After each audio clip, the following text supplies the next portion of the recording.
ദേശീയപാതയിലെ മലപ്പാട് ആനവിഴുങ്ങിയിൽ കാർ വീട്ടുമതിലിടിച്ച് 2 പേർക്ക് പരിക്ക്. കാർ യാത്രികരായ ചാമക്കാല സ്വദേശി സഹദ്, എടമുട്ടം പടിഞ്ഞാറുള്ള യദു എന്നിവർക്കാണ് പരിക്ക്. ഇവരെ ചന്ദ്രാപിന്നി ആക്ട്സ് പ്രവർത്തകർ തൃശൂർ അശ്വിനി ആശുപത്രിയിൽ പ്രവേശിപ്പിച്ചു.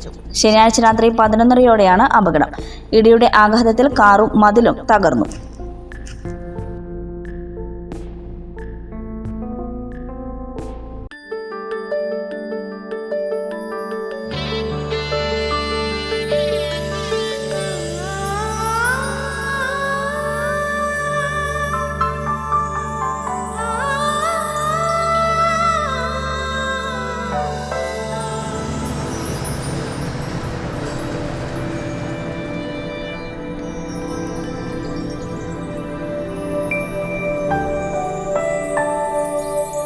നിങ്ങളുടെ അധ്വാനത്തിന് സത്യമുണ്ട്.